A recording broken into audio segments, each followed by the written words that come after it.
online. Tapi hari ini ada poin-poin tertentu yang saya tambahkan. Kita buka dari Kejadian 15 ayat 1 sampai 6. Kejadian 15 ayat 1 sampai 6.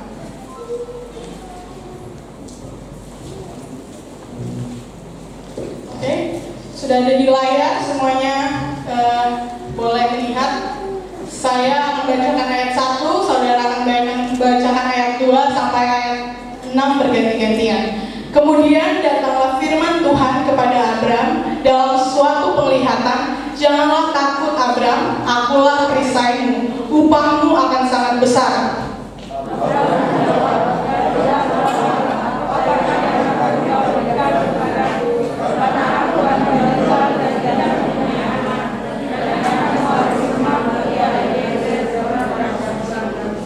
Lagi kata Abram, "Engkau tidak memberikan kepadaku keturunan, sehingga seorang hambaku nanti menjadi ahli warisku.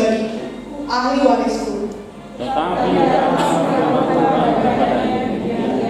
orang ini tidak akan menjadi ahli warisku,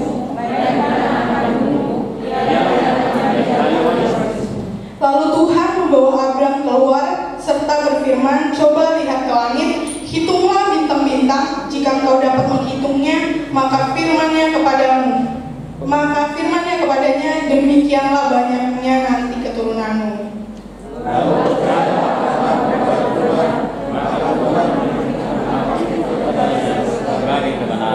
Amin. Jadi jelas di sini dikatakan kalau Abraham yang dulunya Abram mau mengangkat salah satu hambanya untuk jadi ahli warisnya, si Eliezer. Karena dia nggak punya anak waktu itu. Tapi Tuhan katakan tidak, dia tidak akan jadi ahli warismu, melainkan anak kandungmu sendiri dia yang akan jadi ahli warismu. Saat itu Abraham yang waktu Abram dia mendapatkan janji dari Tuhan. Jelas sekali benar-benar ini Tuhan yang bilang sendiri sama dia. Nah sekarang pertanyaannya, apa Tuhan langsung kasih Abraham anak? Tidak. Saya kurang tahu ini berapa lama jedanya. Tapi saat selanjutnya pasal selanjutnya Sarah menyerahkan hambanya kepada Abraham supaya mereka punya keturunan. Itu dikatakan di pasal 16 ayat 16 kalau Abraham waktu itu berumur 86 tahun ketika Hagar melahirkan Ismail baginya. Dan di ayat 17 ketika Abraham dia bilang di ayat 17 ketika Abraham berumur 99 tahun. Jadi waktu jeda dari si Ismail lahir sama yang di pasal selanjutnya itu Abraham berumur 99 tahun, minimal itu jedanya 13 tahun. Oke, kita yang pertamanya nggak tahu ya Abraham berapa tahun, tapi yang jelas itu minimal 13 tahun kemudian. Terus Tuhan datang lagi kepada Abraham, dia berkata di pasal 17 ayat yang ke-6, "Aku akan membuat engkau beranak cucu sangat banyak." Bahkan di ayat 17 setelahnya dia tertawa, menundukkan kepalanya. Mungkinkah bagi seorang yang berumur 100 tahun dilahirkan seorang anak? Mungkinkah Sarah yang udah 99 tahun melahirkan seorang anak? Saudara, misalnya ada teman kita atau siapapun yang bilang sama kita, kapan-kapan kita makan yuk, aku yang traktir gitu. Jadi kita yang gak pernah berharap jadi berharap gitu loh, karena dia bilang ayo nanti aku traktir. Oke. Udah 5 tahun berlalu dia gak pernah traktir, tapi dia datang lagi, ayolah besok kita makan ke restoran itu, aku yang traktir. Kalau kita dengar itu lagi kayaknya basi banget, udah 5 tahun yang lalu juga gak pernah ditepatin. Gimana yang sekarang gitu, gak usah bilang lah, mending gak usah bilang kalau gak mau gitu kan. Nah, Abraham di sini pun udah mulai bertanya-tanya, apa mungkin masih bisa? Sarah aja udah mati haid, kata hatinya udah mulai bimbang, bahkan dia udah mikir, kalau gitu maksud Tuhan Ismail kan juga keturunanku gitu. Tapi kata Tuhan bukan, anak yang akan Sarah kandung. Kejadian 18 ayat 10.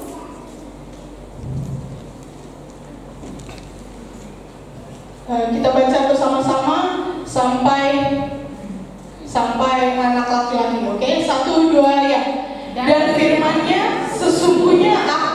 kembali tahun depan mendapatkan engkau, pada waktu itulah Sarah istrimu akan mempunyai seorang anak laki-laki. Nah, adakah, terus di ayat 14 dibilang, adakah sesuatu apapun yang mustahil untuk Tuhan? Kadang kita juga berharap, Tuhan kapan ya aku dapat pekerjaan? Tuhan kapan ya aku bisa kerja di kantor yang itu? Tuhan kapan ya anakku bisa berhasil? Tuhan kapan ya orang tuaku berubah? Kapan ya saudaraku bisa percaya sama Tuhan? Kapan ya Tuhan aku punya rumah? Kapan ya aku punya mobil? Kapan aku bisa kuliah? Kapan ya aku bisa Natalan sama keluarga besarku? Tuhan, aku rindu mau banggain orang tuaku. Tuhan, kapan aku sembuh? Tuhan, aku rindu anakku dijamah Tuhan. Tuhan, aku rindu ada damai sejahtera di rumahku. Tuhan, aku capek di situasi ini. Kapan sih berakhir? Tuhan, aku jenuh sama hidupku yang gak maju-maju. Kapan sih aku bisa maju? Bapak Ibu Saudara, mari kita sama-sama ingat ini. Bukan berarti karena Tuhan gak kasih kita tanda apa-apa. Bukan berarti ketika Tuhan rasanya kok diem aja, gak bergerak gimana-gimana, gak ada kasih tanda apa-apa. Bukan berarti Tuhan gak hadir di dalam hidupmu. Amin. Hanya karena hal yang kita rindukan itu ditunda, hanya karena hal yang kita rindukan itu belum kita dapatkan, bukan berarti Tuhan gak akan kasih. Mungkin bukan cuma kita yang lagi nungguin Tuhan buat bergerak, tapi Tuhan juga nungguin kita untuk sepenuhnya percaya. Amin. Bukan cuma kita yang nungguin Tuhan untuk bergerak, Tuhan nungguin kita juga untuk kita untuk percaya. Abraham pas 13 tahun yang lalu kira-kira waktu Tuhan janjikan dia, pasti dia sangat bersemangat. Wah, bayangin aja udah senang, bayangkan udah 80-an, sekitar umur 80-an dia belum punya anak, terus dijanjikan seorang anak yang bilang Tuhan sendiri, gimana dia nggak senang sekali. Sama kayak kita merencanakan sesuatu, kita planning. Kayak kemarin kami lagi ibadah keluarga, kita nunggu mama ada pasien, kami cerita-cerita sambil bilang, ih nanti Gio gimana ya kalau udah besar, nanti dia bawa marga Huta Gaul, gimana bangganya orang kalau dia sukses banget. Merencanakan itu aja udah seneng banget dengarnya, bayanginnya aja udah seneng banget gitu.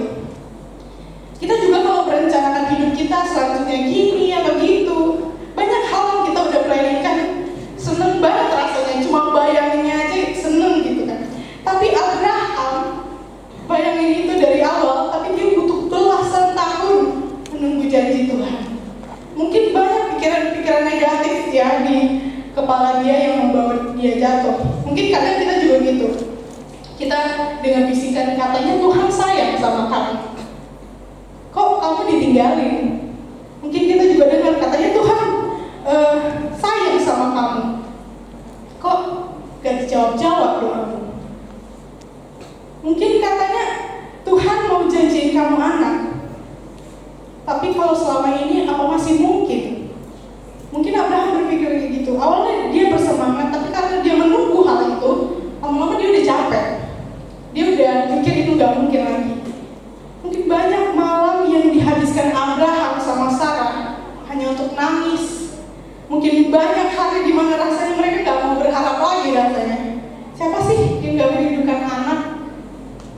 Mungkin ada yang gak merindukan anak, tapi di dalam konteks ini Abraham merindukan anak dan dia semakin rindu karena udah dijanjikan. Tuhan bisa aja kasih aku anak sekarang, tapi kenapa ditunda Tuhan?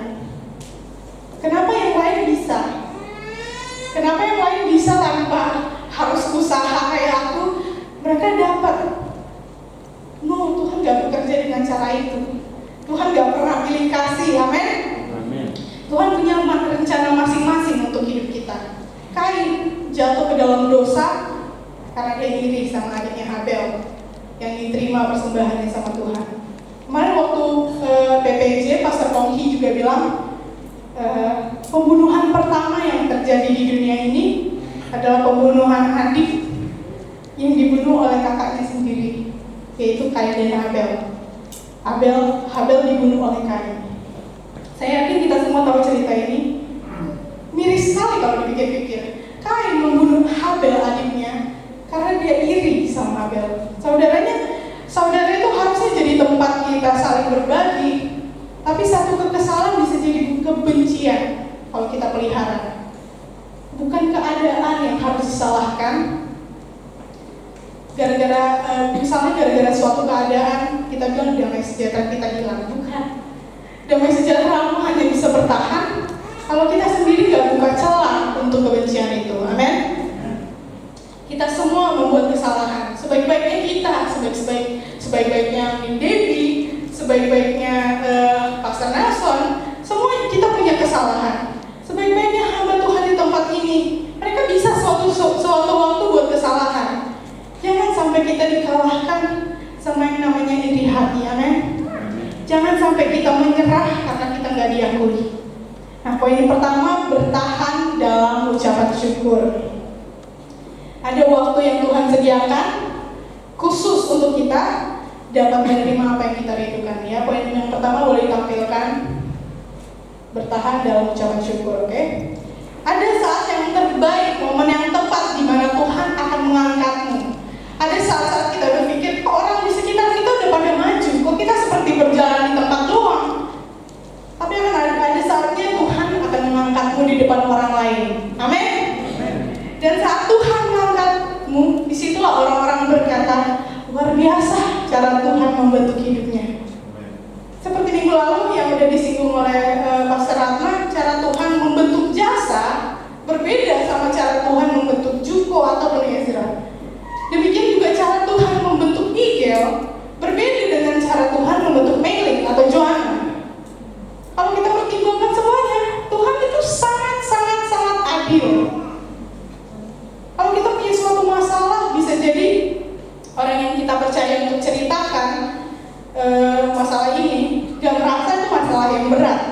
Dan itu sangat normal. Kita semua mengalami hal yang berbeda-beda. Karena dia gak merasakan apa yang kita rasakan. Karena dia gak merasakan tekanan apa yang kita rasakan. Hamba Tuhan sekalipun, kapan kita akan keluar dari keadaan ini? Mungkin butuh 2 bulan lagi, mungkin butuh 1 tahun lagi, mungkin butuh 5 tahun lagi, mungkin butuh 10 tahun, mungkin butuh 15 tahun kayak Abraham, mungkin butuh seumur hidup kita sampai waktunya Tuhan. Gak mungkin semua itu gak berat, saudara-saudara. Banyak hari di mana kita menyerah. Tapi hari ini mari kita buka mindset kita. Semua itu adalah pencobaan biasa yang tidak melewati batas kekuatan kita. Amin. Bukan artinya saya bilang untuk kita menyepelekan masalah itu, tapi ketika kita tahu itu tidak akan melewati batas kekuatan kita, itu semua pencobaan biasa, kita bisa melewatinya karena ada Tuhan yang bersama dengan kita. Amin. Dan dalam proses menuju hari yang kita nantikan itu, bertahanlah dalam ucapan syukur. Tetap berjalan walaupun kakimu udah luka. Tetap berjalan walaupun garis tujuan, tetap jalan sampai garis tujuan walaupun orang di sekitarmu udah pada ninggalin kamu. Mungkin kita bakal jatuh, tapi Tuhan akan mengangkat kita dan menemani kita sampai garis akhir. Amin. Tuhan gak butuh kekuatan kita. Tuhan gak butuh kita bantuin Tuhan untuk cari cara lain untuk menyelesaikan masalah itu. Tuhan butuh kita untuk tetap percaya. Tuhan butuh kita untuk tetap melangkah. Semua yang dinamakan proses akan membentuk iman kita semakin kokoh. Semua yang dinamakan proses akan membangun harapan kita. Bersyukur dan bukan menyerah. Amin. Gimana caranya?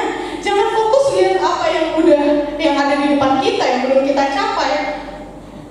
Fokuslah lihat apa yang selama ini udah engkau lalui. Katakan sama diri sendiri, wow, aku bangga sama kamu. Gak banyak yang bisa sekuat kamu.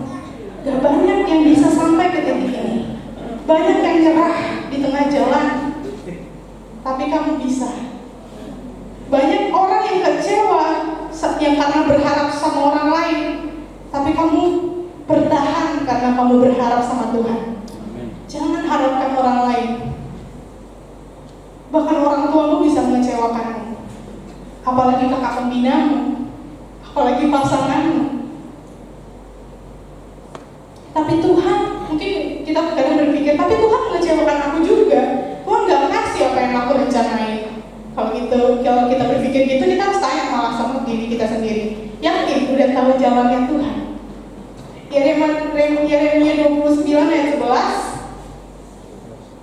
Kita baca sama-sama 2-3 ayat. Sebab aku ini mengetahui rancangan-rancangan apa yang ada padaku mengenai kamu. Demikianlah firman Tuhan, yaitu rancangan damai sejahtera dan bukan rancangan kecelakaan, untuk memberikan kepadamu hari depan yang penuh harapan. Katakan amin. Amin. Bukan rancangan kecelakaan. Mungkin sekarang Tuhan izinkan beberapa hal terjadi dan itu bukan untuk menghukum kita, tapi itu untuk membentuk kita. Setelah kita mengalami satu hal ini, coba kita pikirin lagi, apa ya yang kemarin Tuhan lakuin selama aku mengalami hal itu kemarin? Oh, kemarin aku jadi dapat koneksi loh ke tempat kerja aku yang sekarang. Oh, aku kemarin bisa jadi kenal dia dan aku belajar banyak banget sama dia. Oh, gara-gara COVID ini aku malah bisa mengasah kreativitasku yang sebenarnya aku gak pernah tahu aku bisa itu. Aku jadi punya banyak waktu di rumah sama keluarga yang biasanya aku gak pernah punya waktu di rumah. Dan itulah hal-hal yang bisa banget kita syukuri. Tuhan gak akan mengizinkan sesuatu terjadi ke kita kalau gak ada artinya, saudara. Sekarang mungkin masih samar-samar ya, kita nggak tahu apa yang Tuhan mau lakukan. Tapi ketika nanti kita udah dapat jawabannya, semua bakal tersadar kenapa Tuhan izinkan hal ini terjadi sama aku. Satu kali kita bersyukur, satu langkah kita menjauh dari kata menyerah. Amin. Nah, itu yang pertama. Yang kedua, tetap taat. Saya yakin banyak dari kita yang udah hafal ayat ini. Kita buka Ulangan 28 ayat 1-2. Kita baca bersama-sama dengan suara yang kuat. 2-3 ayat. Jika engkau baik-baik mendengarkan suara Tuhan Allahmu dan melakukan dengan setia segala perintahnya yang kusampaikan kepadamu pada hari ini, maka Tuhan Allahmu akan mengangkat engkau di atas segala bangsa di bumi. Ayat 2. Segala berkat ini akan datang kepadamu dan menjadi bagianmu jika engkau mendengarkan suara Tuhan Allahmu. Amin. Jika engkau baik-baik mendengarkan suara Tuhan Allahmu dan melakukan dengan setia segala perintahnya, melakukan dengan setia walaupun harus menunggu 2 bulan, 2 tahun atau bahkan lebih dari itu, Tuhan aku mau setia. Saya juga pernah sampaikan ini di doa subuh, jangan sampai di musim seperti ini kita malah sakit rohani. Apa itu sakit rohani? Seperti sakit jasmani yang lidahnya pahit, kalau mau makan apa aja nggak terasa. Bisa-bisa kita dengar khotbah atau waktu penyembahan sebagai makanan rohani kita nggak ngerasain apa-apa, kayak nggak ada rasanya. Seperti sakit jasmani juga yang lemas, nggak mau ngapa-ngapain, nggak bersemangat. Bisa-bisa kita nggak bersemangat lagi masuk gereja. Semua bisa aja terjadi, tetapi ketika udah ada gejala-gejala seperti itu, seperti sakit jasmani juga yang kalau dia walaupun lidahnya pahit, mau nggak mau kita harus paksa makan supaya ada tenaga. Nah, kita juga harus paksa diri kita untuk masuk ke dalam hadirat Tuhan. Walaupun kita datang ke gereja, mungkin sebagian dari kita ada yang datang cuma rutinitas, ada yang nggak merasakan lagi penyembahan itu gimana, atau mungkin nggak pernah merasakan penyembahan yang sejati itu gimana. Tapi paksa diri kita untuk masuk ke dalam hadirat itu.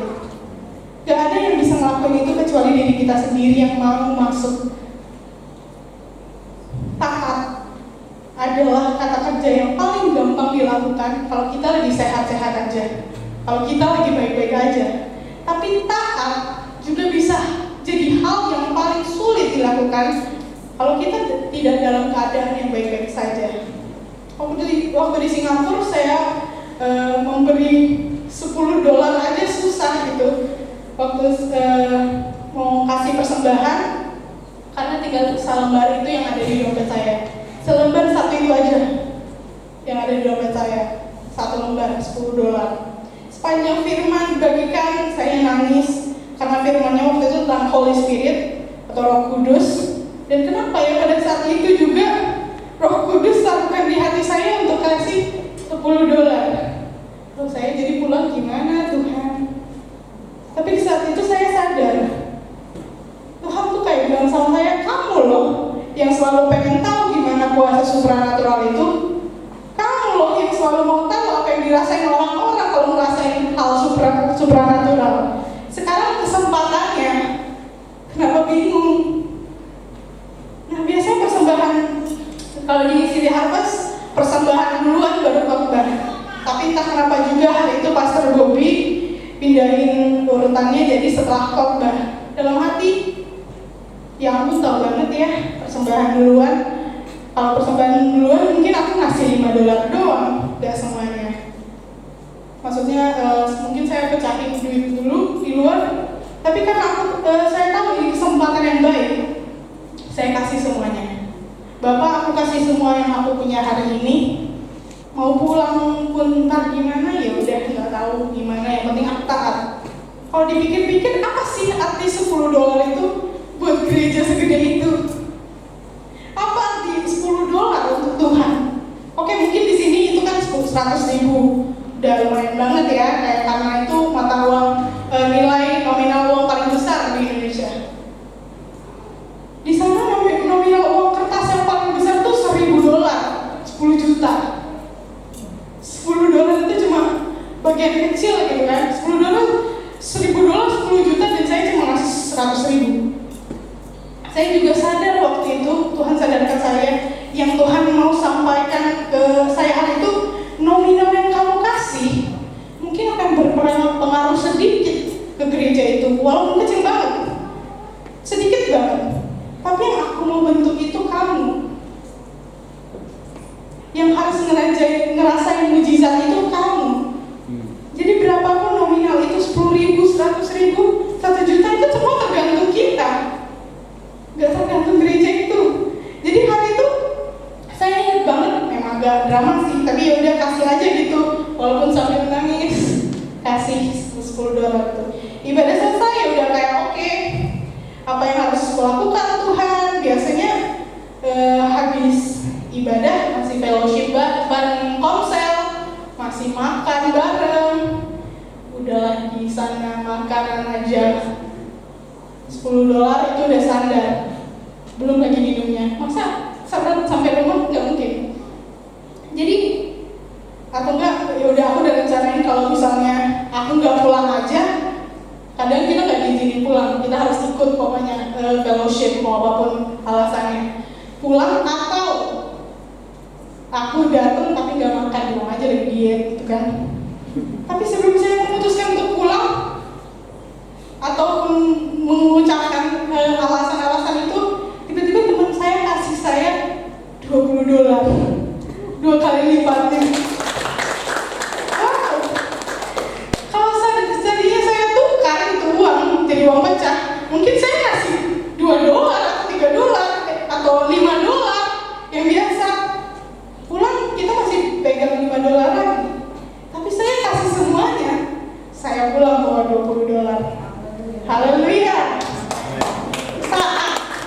Jadi kita harus taat. Berapapun perpuluhan yang kita bisa kasih, tujuannya bukan untuk memperkaya gereja, bukan memperkaya hamba-hamba Tuhan, bukan. Persembahan itu adalah urusan pribadi kita sama Tuhan. Amin. Amin. Berapapun 10% dari pendapatan kita, saya sangat diberkati ya kalau lihat warta minggu kedua kan itu ada daftar orang yang ngasih puluhan. Saya sangat diberkati kalau ada anak-anak muda yang berani ngasih, walaupun ya itu 1/10 dari pendapatan dia, uang jajan dia, tapi dia berani ngasih walaupun menurut bapak ibu yang udah kerja mungkin itu sedikit, tapi itu apa yang dia terima. Ya dari kita masing-masing punya battlefield masing-masing, kita punya hal tersendiri yang sedang kita perjuangkan. Gak ada yang tahu hal sesimpel apapun yang kamu rasakan mungkin hal sesimpel apapun yang Bapak Ibu rasakan mungkin berat untuk saya. Tapi hari ini saya mau kita semua lepasin sejenak apapun yang kita tahu tentang hal itu. Apapun keraguan-keraguan yang ada di dalam pikiran kita, semuanya kita tanggalkan dulu. Kita semua mau belajar untuk percaya, amin. Banyak orang yang sekadar untuk percaya aja susah. Bahkan udah dengar berkesaksian kayak tadi, untuk percaya itu susah.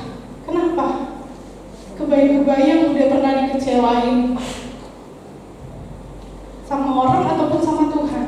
Mungkin banyak dari kita yang sering banget ngerasain hal yang gak kita duga-duga. Ada yang mungkin nanti ngasih persembahan, tapi pulangnya gak terima apa-apa. Kapan sih? Kok itu tadi Abi langsung dijawab pulangnya sebelum dia pulang? Ya karena waktu itu saya butuh. Saya gak punya uang untuk pulang. Tuhan tahu waktu yang tepat untuk memberi kepada kita, amin. Kadang kita juga sering bingung. Maksudnya Tuhan itu apa?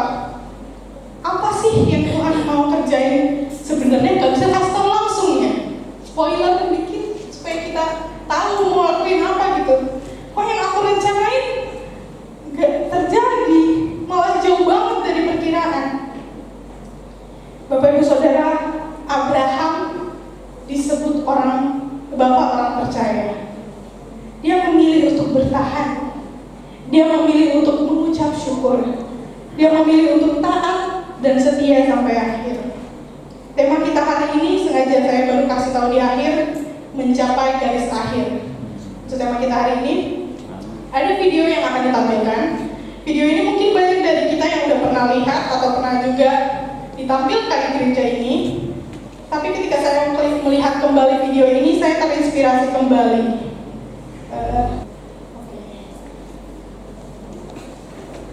Dari Diamond melakukan statement atlet.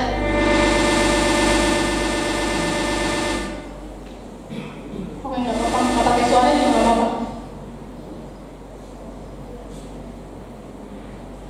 Jadi dia ini udah mendapatkan medali di cabang lari 400 meter. Udah jago lah pokoknya dia.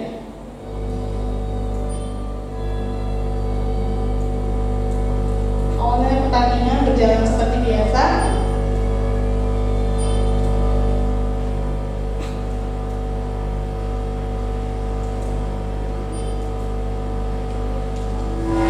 Itu dia yang jatuh dia.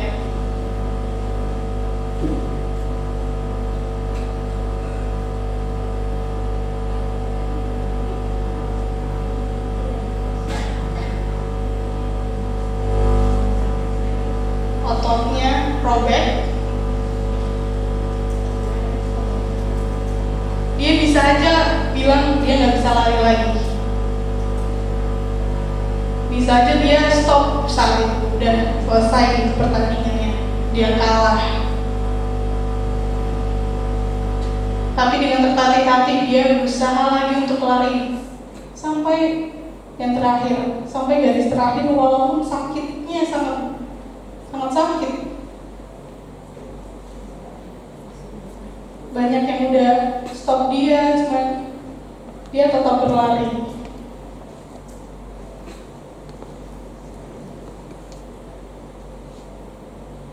Ya. Ayahnya datang.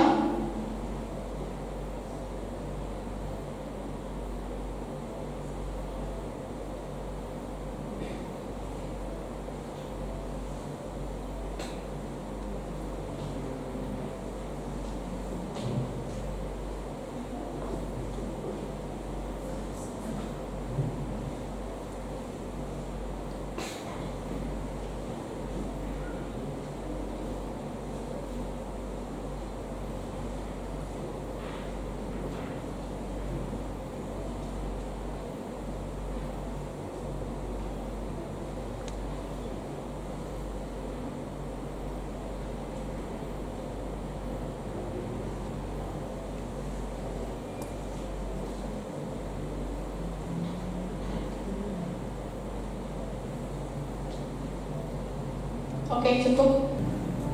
Setiap kita semua punya, sama-sama kita punya suatu hal yang kita perjuangkan. Dan mungkin kita bukanlah orang yang pertama untuk mencapai garis akhir itu.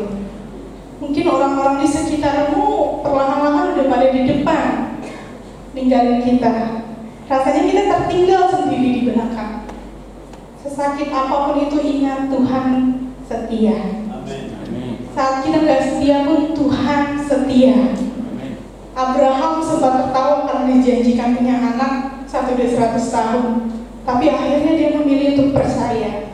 Dia taat selama apapun itu. Saya undang para pemain musik dan praise and worship. Selama apapun itu, 13 tahun setelah pertama kali Tuhan Yesus menjanjikan itu, dia kembali taat. Mari kita tetap bertahan sampai akhir. Mari kita tetap taat. Mari kita tetap setia sampai garis akhir. Tetap berjalan walaupun kakimu sakit. Tuhan mau kita tetap melangkah, bukan berhenti. Cuma saya udah butuh bangkit berdiri. Sebab Engkau kuatkan kami dan kami bertahan. Kau buktikan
bertahan.